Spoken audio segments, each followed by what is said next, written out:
The young Catharian soldiers sat in perfect rows, their purple scales gleaming under the bright academy lights. Their eyes, large and golden, watched Commander Zektar as he limped to the front of the classroom. His left arm was missing, replaced by a crude metal prosthetic. Deep scars ran across his face, and his once proud military posture was bent with age and pain. Zektar looked at the eager faces before him. These younglings had never seen real war, had trained with energy weapons and studied battle tactics, but they knew nothing about the horror he had witnessed. They thought war was glorious. They thought the Catharian Empire was invincible. They were wrong about everything. Today, I will tell you about the humans, Zektar began, his voice rough and tired. You have heard stories. You have seen the reports. You do not understand what we faced 3 cycles ago. You cannot understand until you hear the truth. Young cadet near the front raised his hand. Commander, our history books say we won that war. The humans surrendered in 18 days. Zektar's laugh was bitter and cold. Yes, they surrendered, but not for the reasons you think. Listen carefully, and I will tell you why our entire empire still shakes with fear when we hear their name. The commander moved to the large display screen behind him, and, with his good hand, he activated a star map showing the outer rim of known space. A small yellow star appeared, surrounded by several planets. This is the Sol system, he said. 3 cycles ago, our scouts discovered it during a routine expansion survey. The 3rd planet from their stars showed signs of primitive life. We called it Planet 847C. The locals call it Earth. Zektar pressed another control, and images appeared on the screen. Cities with tall buildings, roads filled with wheeled vehicles, and flying machines that used burning fuel to stay in the air. Look at this technology, he continued. Chemical rockets, internal combustion engines, radio waves. They'd barely discovered how to split the atom. Our scouts laughed when they sent their reports back to High Command. The cadets chuckled among themselves. Even they could see how backward.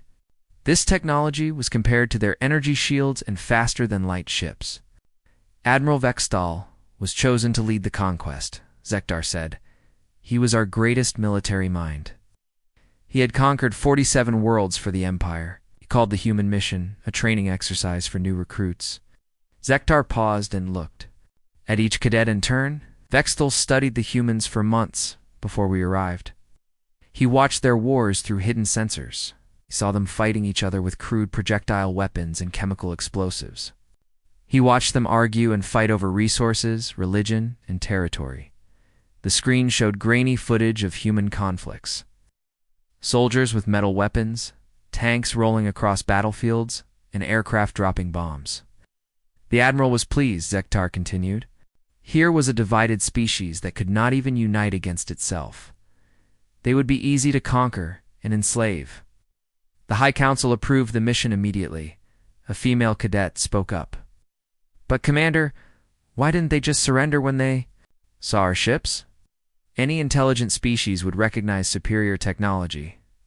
Zektar's eyes grew distant. That is what we thought. That is what every civilized species in the galaxy would do.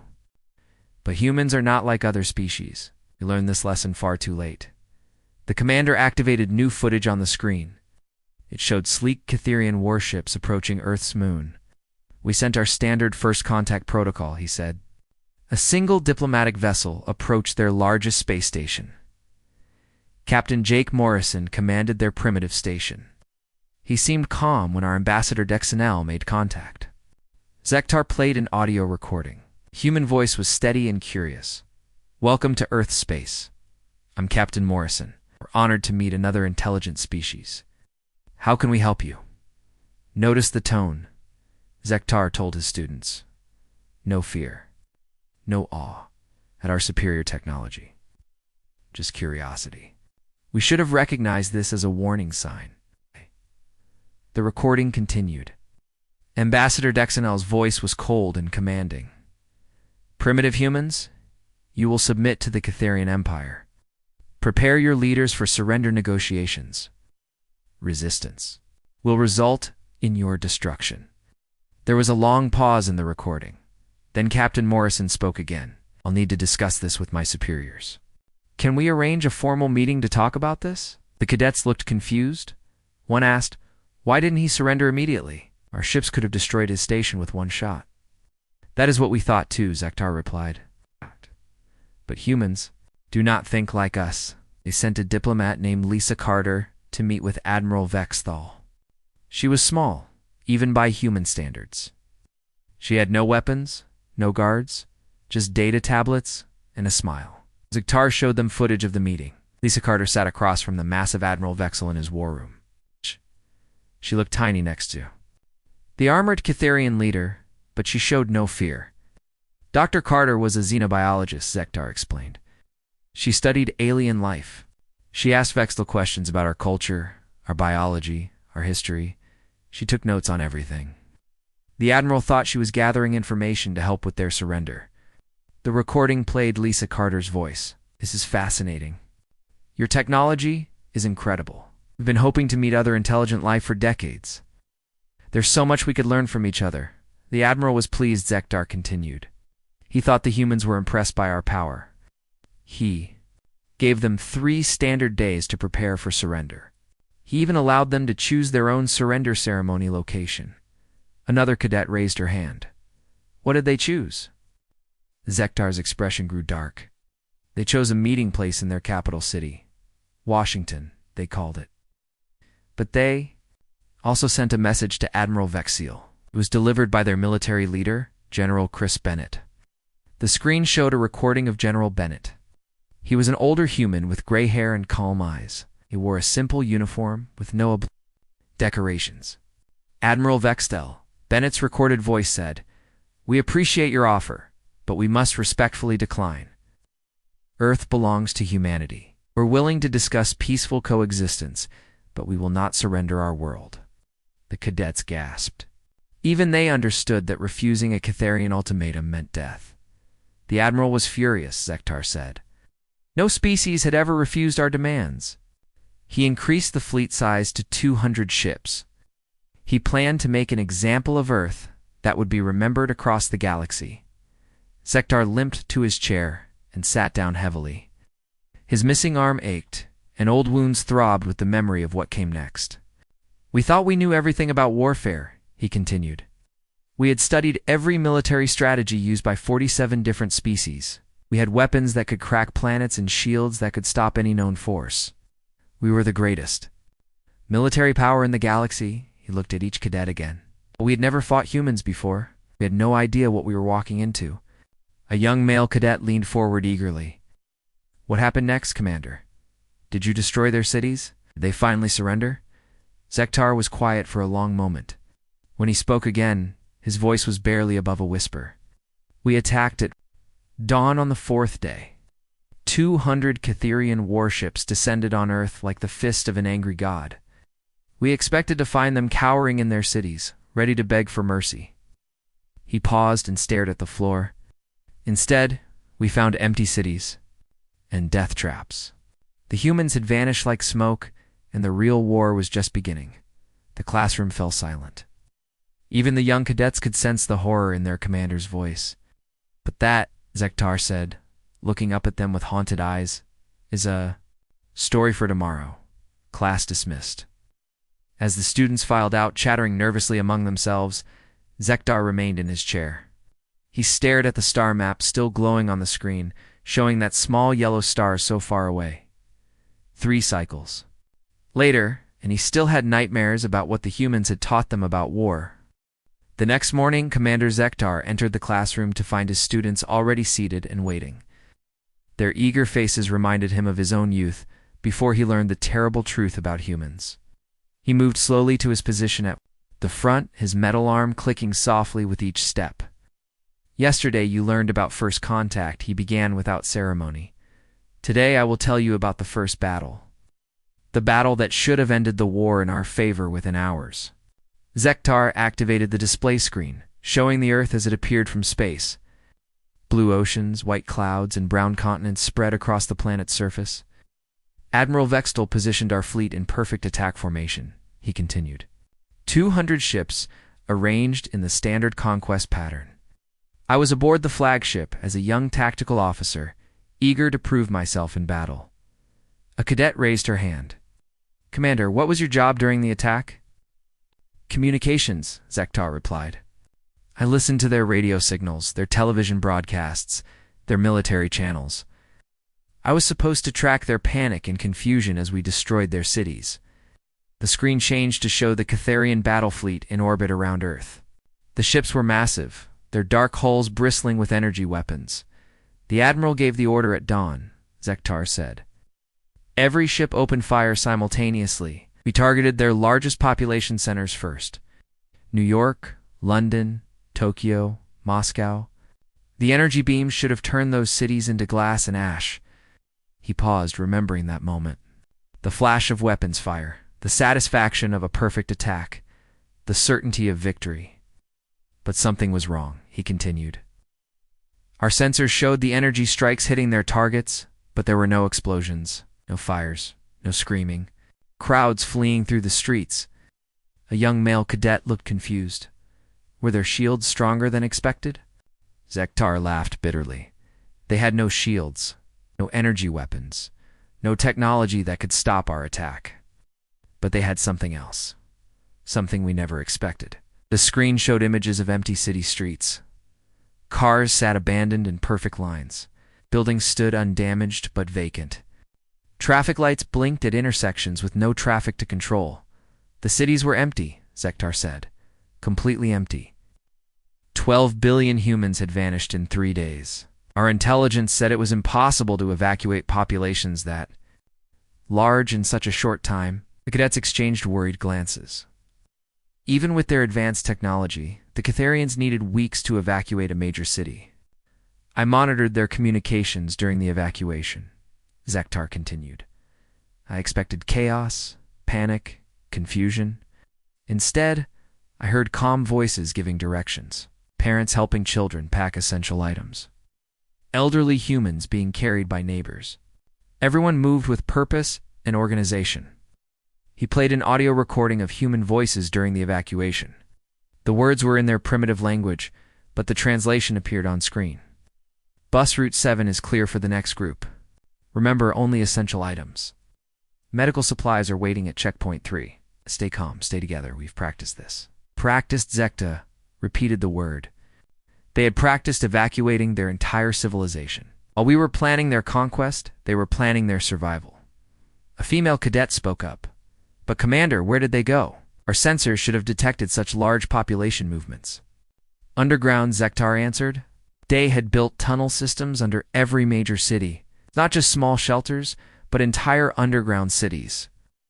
They connected subway systems, natural caves, and specially built bunkers into a network that could hide billions of people." The screen showed cross-section diagrams of human cities, revealing the hidden world beneath. Tunnels connected shopping centers to subway stations. Underground farms provided food. Hidden factories continued producing supplies.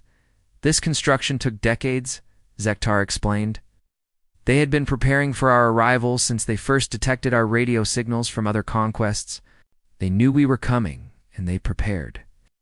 The revelation stunned the cadets. The idea that a primitive species could plan so far ahead was beyond their understanding. Admiral Vexel was furious, Zektar continued. He ordered ground troops to secure the empty cities and flush out the hidden humans. I was assigned to the first landing party. Zektar's voice grew quieter as he remembered that day. We landed in what they called Central Park in New York City. Soldiers, equipped with the finest weapons and armor in the galaxy. The screen showed footage from helmet cameras. Catharian soldiers moved through empty streets, their weapons ready, their formation perfect. The park was beautiful, Zektar said. Green grass, tall trees, peaceful ponds, looked like a perfect place for a command post. We set up our equipment and began scanning for underground entrances. He paused, touching the scars on his face with his good hand. That's when we met our first human soldier, a man named Danny Foster. He was hiding in a tree, wearing clothes that made him blend with the bark and leaves. Our advanced sensors never detected him. The footage showed a human dropping from a tree branch, landing among the Catharian soldiers. He looked ordinary, with brown hair and average height. He carried crude weapons and wore simple camouflage. Foster should have been captured or killed immediately, Zektar said. He was one human against 2,000 trained warriors. Instead, he did something that changed everything. The cadets leaned forward, eager to hear what happened next. He smiled, Zektar said. Then he spoke into a small radio device. Said was welcome to Earth. After that, the ground exploded. The helmet camera footage showed dirt and debris flying everywhere. Catherian soldiers scattered as hidden explosives detonated under their feet. The peaceful park became a battlefield. In seconds, the humans had buried explosive devices throughout the park, Zektar explained. Not advanced weapons, just simple chemical bombs connected to remote triggers. What? But they were placed with perfect precision. The screen showed the aftermath. Raiders dotted the landscape. Catherian equipment lay scattered and broken. Soldiers stumbled through smoke and dust, their perfect formation destroyed. That was my first lesson about human warfare, Zektar said. They don't fight fair. They don't follow rules. They use their environment as a weapon. A cadet asked nervously. What happened to Danny Foster? He vanished, Zektar replied. One. The moment he was there, the next he was gone. Our sensors couldn't track him. It was like he had become part of the landscape. The commander activated new footage showing other landing sites around the world. The same pattern repeated everywhere. Empty cities, hidden traps, and humans who appeared and disappeared like ghosts.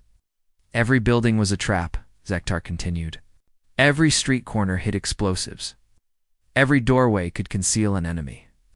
The humans had turned their own cities into weapons against us. He showed images of Catherian soldiers trying to enter buildings, only to trigger elaborate trap systems. Elevators that became crushing chambers. Staircases that collapsed into pits. Office buildings that became mazes with no exits. In the second day of ground operations, we lost 300 soldiers, Zektar said. Not to enemy weapons, but to traps and ambushes.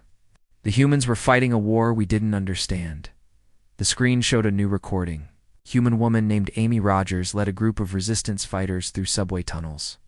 They moved quickly and quietly, carrying improvised weapons and wearing mismatched clothing.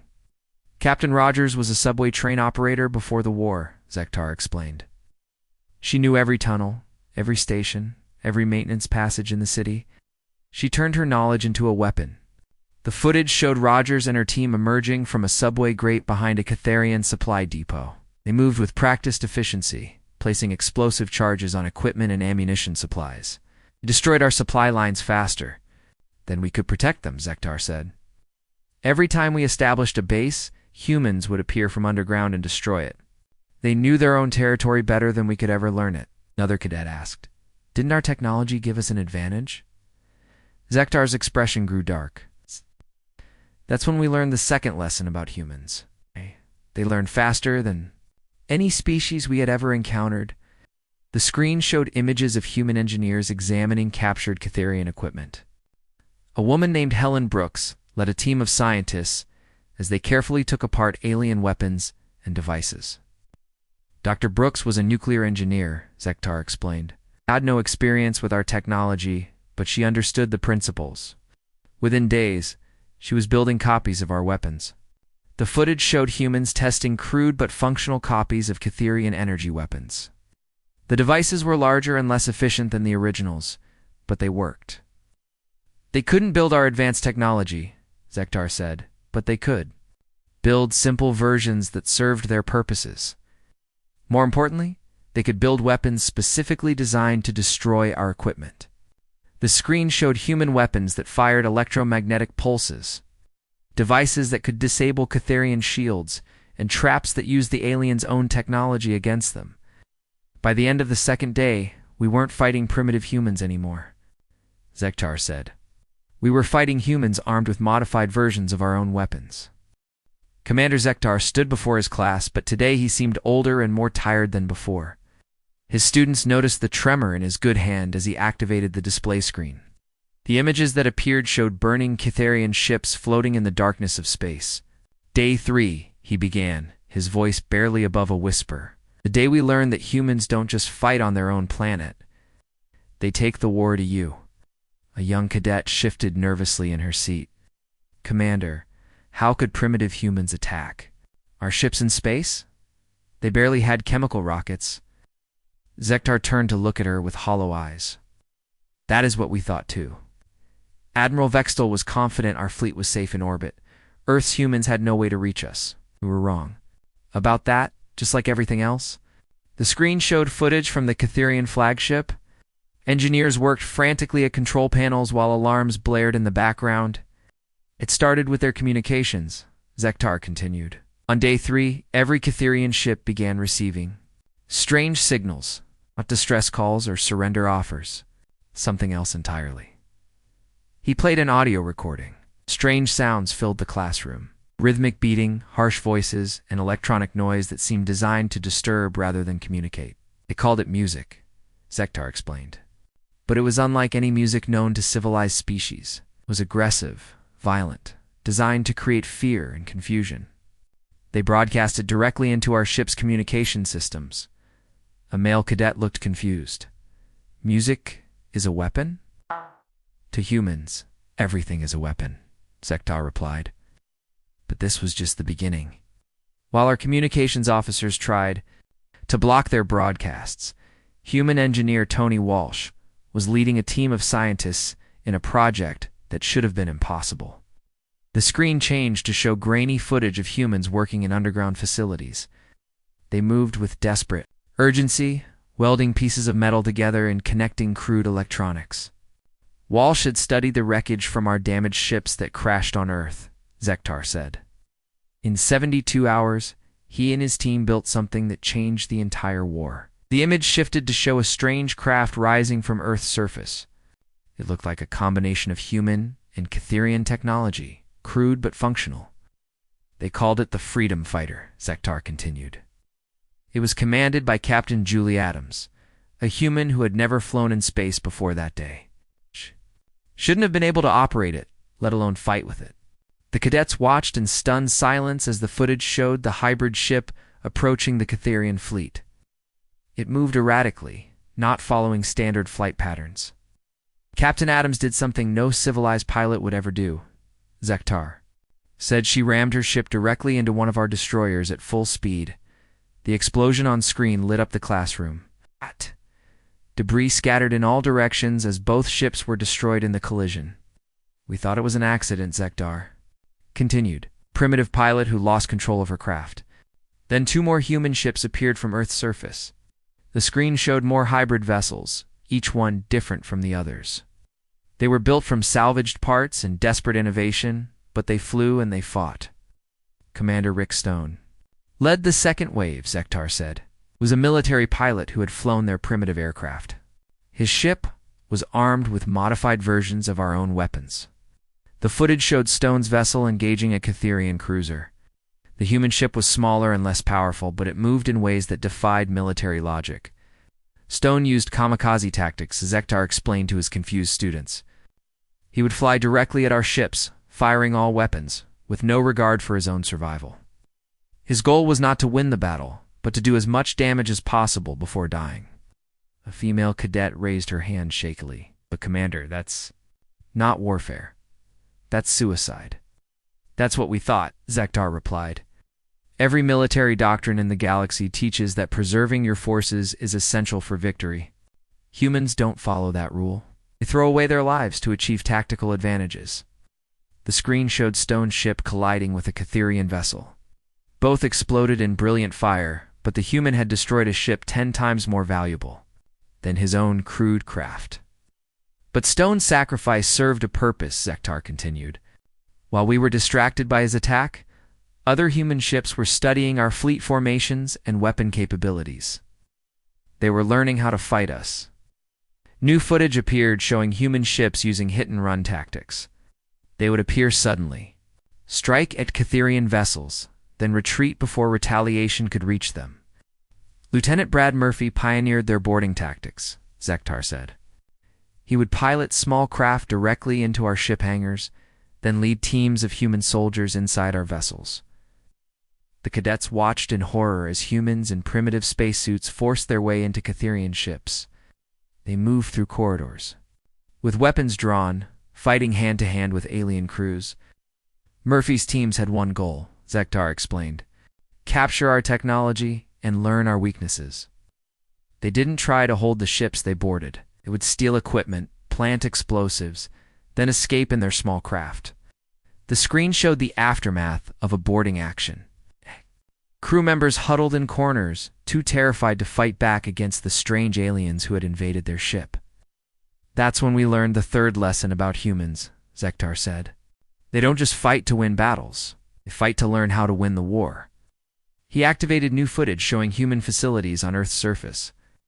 Scientists worked around the clock, examining captured Catherian technology and building improved versions of their hybrid ships. Dr. Susan Clark led their biological warfare division, Zektar continued. She had studied samples of Catherian blood and tissue from our wounded soldiers. Within days, she had developed weapons specifically designed to target our physiology. The cadets looked sick as Zektar described weapons that could poison Catherian air supplies or disrupt their nervous systems. The humans had turned biology itself into a weapon. But the most terrifying development came from their military leadership, Zektar said. Admiral Kate Perry had taken command of human space operations. She did something no other species had ever attempted. The screen showed multiple human fleets moving through space simultaneously. They attacked Catherian supply lines, communication relays, and support vessels, all at the same time. Perry divided her forces and attacked us in 17 different locations, Zektar explained. Our military doctrine said this was impossible. Dividing your forces makes you weaker in each location, but humans don't follow our rules. The footage showed Catherian commanders trying to respond to multiple attacks. Their ships moved frantically between battle sites, unable to defend everything at once. Each human attack force was small and weak compared to our ships, Zektar continued. But they coordinated their attacks perfectly. While we sent forces to defend one location, they would strike somewhere else, Cadet asked. How could they coordinate so many attacks without advanced communication systems? They didn't. Need advanced systems? Zektar replied. They had something better. They understood each other. The screen showed recordings of human communications during battle. Short, simple messages that somehow conveyed complex tactical information. Human commanders could predict what their allies would do without detailed orders, Zektar explained. They thought alike, fought alike, and trusted each other completely. This gave them an advantage we couldn't counter. New footage showed the results of human coordination. Catherian ships found themselves surrounded and outnumbered despite having superior technology. By day 5, we had lost 30 ships, Zektar said. Not to superior weapons or better technology, but to human tactics that made no sense according to civilized warfare. The screen displayed a recording of Admiral Vextel in his command center. The proud Catherian leader looked confused and desperate as reports poured in from across the battle zone. The admiral called for reinforcements from the home fleet. Zektar continued, said we were facing an enemy that fought like wild animals rather than intelligent beings. A young cadet spoke up nervously. But Commander, if humans fight like animals, wouldn't that make them easier to defeat? Zektar looked at the student with pity. That's what we thought. We were fighting intelligent animals. But we forgot one important fact about animals. Paused, letting the silence build tension in the classroom. When animals are cornered, when their survival is threatened, they become more dangerous than any civilized being can imagine. The screen showed new footage of human attacks. This time, the tactics were even more extreme. Human pilots flew there. Ships directly into Catherian vessels, using their own craft as guided missiles. Commander Gary Mitchell led deep space raids on our supply convoys, Zektar said. His ships would appear from nowhere, destroy our cargo vessels, then vanish before our escorts could respond. The footage showed the aftermath of Mitchell's raids. Catherian supply ships drifted empty in space, their crews captured or killed, their cargo stolen or destroyed. Mitchell's teams didn't just destroy our supplies, Zektar continued. They studied our cargo manifests, our shipping routes, our communication codes. Every raid made them smarter and more dangerous. A female cadet asked quietly, What did they do with the captured supplies? Commander Zektar entered the classroom with slower steps than usual. The students noticed dark circles under his eyes, as if he had not slept well. The weight of the memories he was sharing seemed to grow heavier with each passing day. Today, I will tell you about Nancy Williams, he began without his usual pause. The human prisoner who made us understand the truth about their species. The display screen showed a small room aboard a Catherian ship. A young human woman sat calmly at a metal table, her hands folded in front of her. She looked ordinary, with brown hair and simple clothing, but her eyes held a strange intensity. Williams was captured during a raid on one of our supply depots, Zektar explained. She was just a technician, not a soldier. We thought she would be frightened and eager to cooperate. A cadet raised her hand. What did she tell you about human military plans? Laugh was bitter. She told us nothing about military plans. Instead, she asked us questions. Questions that revealed how little we understood about the war we had started. The screen played audio from Williams' interrogation. Her voice was calm and curious, showing no fear of her alien captors. How long have you been watching us? Williams asked in the recording. Did you study our history before you decided to invade? Did you understand what kind of species you were attacking? The Catherian interrogator's voice was impatient.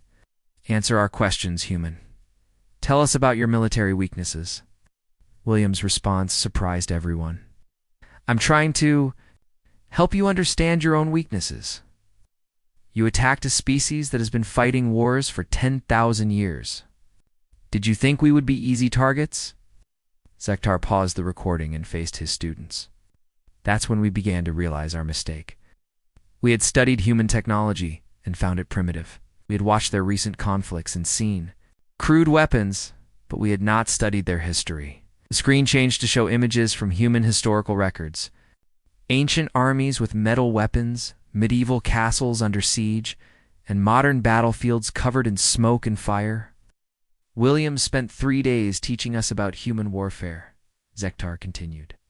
She explained how humans had fought each other for thousands of years, developing tactics and strategies we had never encountered.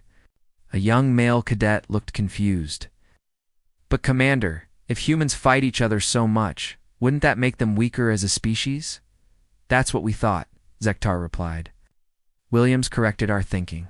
She said human wars had made them stronger, not weaker.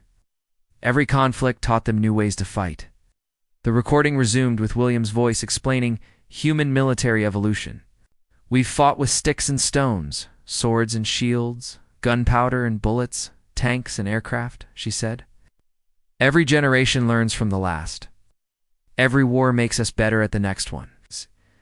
Zektar showed his students images of human weapons.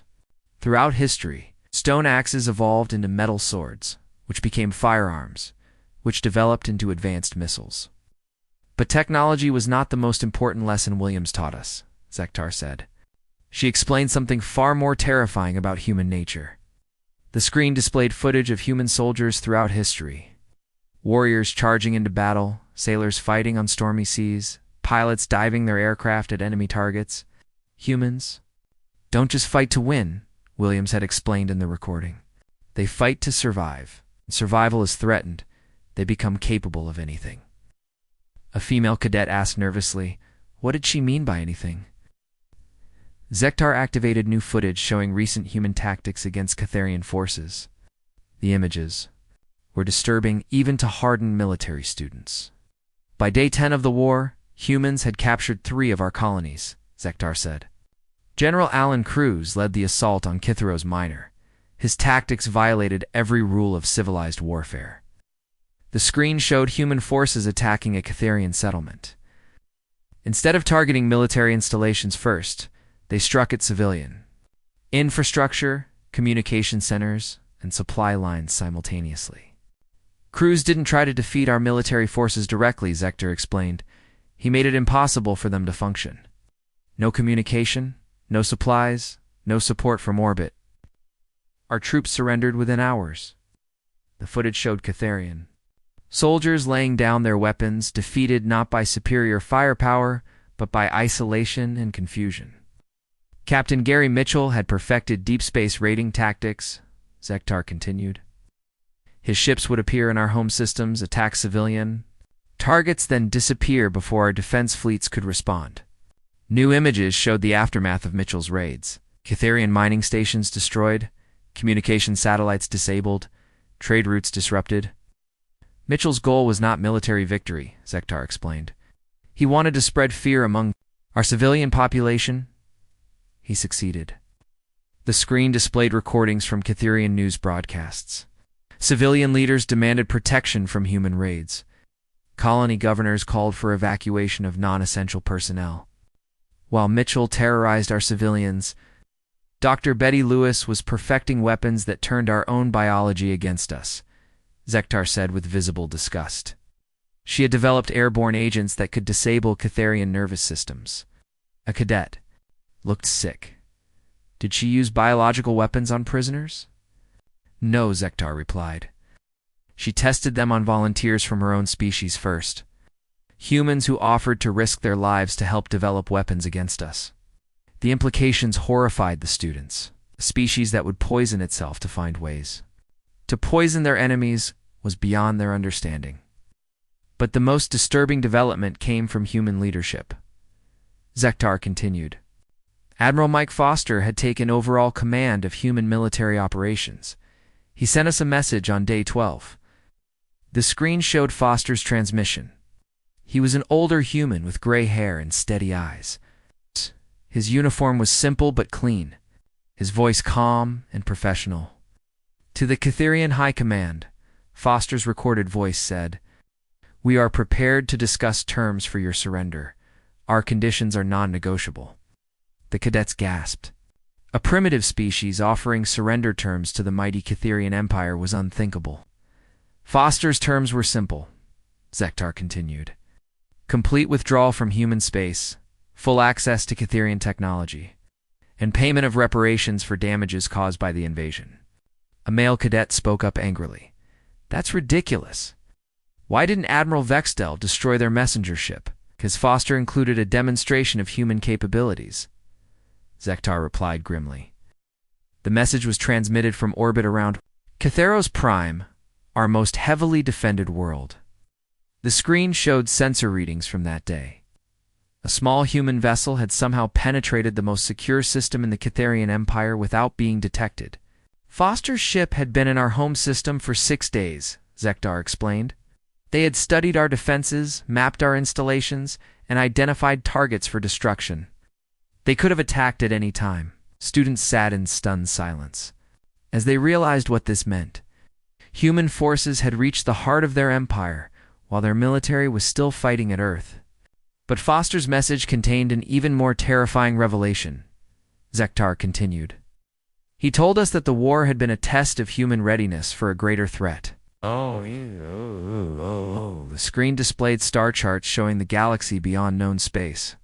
Dark regions marked as unexplored territory seemed to loom with hidden danger. Foster said humans had detected signs of another alien species, Zektar explained. Something far more dangerous than either humans or Cytherians. The war with us had been preparation for that encounter. A female cadet asked in a whisper. What kind of species could be more dangerous than humans? Zektar's expression grew haunted. That's what we asked Nancy Williams. Her answer still gives me nightmares. The recording resumed with Williams' voice, but now it carried a tone of genuine fear. The signals we've detected suggest a species that doesn't fight for resources or territory, Williams had said. They fight to eliminate all other intelligent life. And see consciousness itself as a threat to be destroyed. The classroom fell completely silent as the implications sank in. Williams explained that humans had been preparing for this threat for decades, Zektar continued. They had studied every military conflict in their history, developed technologies, specifically for fighting superior enemies, and trained their entire population for total war. New footage showed human training facilities hidden around their planet. Children learning combat tactics, civilians practicing evacuation procedures, scientists developing weapons in secret laboratories. The war with us was not about defending Earth, Zektar said. It was about testing human capabilities and identifying weaknesses before the real enemy arrived. Cadet asked nervously, "How long do we have before this other species attacks?" "According to human calculations, they will reach our galaxy within 5 years," Zektar replied. Foster's surrender terms included an offer of alliance. Human military advisors would help prepare Catherian forces for the coming war. The screen showed images of joint human-Catherian training exercises. Human instructors taught alien soldiers tactics that seemed impossible by traditional standards. "Commander Paul Young leads the human advisory team," Zektar explained. "He's teaching our troops to think like humans, to fight like humans, to survive like humans." Commander Zektar stood before his students for the final time in this series of lessons. His metal arm gleamed under the classroom lights. His scarred face showed the weight of everything he had shared over the past week. The young cadets sat in absolute silence, their golden eyes fixed on their instructor. "Today I will tell you the end of the story," he began slowly. "The day we learned what humans really are, and why the galaxy will never be the same." The display screen showed a peaceful scene. Human and Catherian representatives sat together at a large table, signing documents under the watchful eyes of both species leaders. "The Treaty of Solstation was signed on day 18, Zektar continued. Ambassador Ron Baker represented humanity. It was calm, professional, and surprisingly generous in his terms. A young female cadet raised her hand hesitantly. "Commander, why were the humans generous? They had won the war." Zektar nodded sadly. "Asked what we asked Baker." His answer revealed the final truth about human nature. He said they didn't fight the war to defeat us. They fought it to recruit us. The screen changed to show footage of the treaty signing ceremony. Human Admiral Mike Foster stood beside Catherian Admiral Vextel, both leaders looking exhausted, but determined. "The treaty established the Human Catherian Cooperative Council," Zektar explained. "It wasn't a surrender document. It was an alliance agreement. Humans shared their military technology, their tactical knowledge, and their strategic planning with us freely." New images appeared showing joint training facilities where humans and Catherians worked side by side. The cooperation seemed impossible. After such a brutal conflict, Dr. Carol Green led the technology sharing program, Zektar continued. She had spent the war developing weapons to destroy us. After the treaty, she spent her time teaching us to build those same weapons. Applications, her former enemies, now hung on her every word. "Commander Paul Young established training programs for our military forces," Zektar said. "I taught Catherian soldiers to think like humans, to fight like humans, to survive like humans." The screen displayed training exercises that would have been unthinkable before the war. Catherian troops practiced guerrilla tactics, improvised explosive techniques, and psychological warfare methods. He taught them to ignore traditional rules of engagement, to use any means necessary for victory, to accept casualties that seemed excessive by our standards. A male cadet looked uncomfortable. "Why did our leaders allow such training?" "Because of what Ambassador Baker showed us on day 20, Zektar replied grimly. The proof that everything humans had told us about the coming threat was true. The display changed to show deep space telescope images. Strange shapes moved through the darkness between stars, too large and too organized to be natural phenomena. "The devourers," Zektar said, his voice dropping to a whisper. Baker's evidence showed a fleet of ships larger than anything in known space, moving toward our galaxy at incredible speed. The images were disturbing even to look at. The alien vessels seemed to absorb light rather than reflect it, creating dark wounds in the starfield around them. Baker explained that humans had been tracking this fleet for 20 years, Zektar continued. Every piece of technology they developed, every tactic they perfected, every strategy they planned was designed to fight these creatures.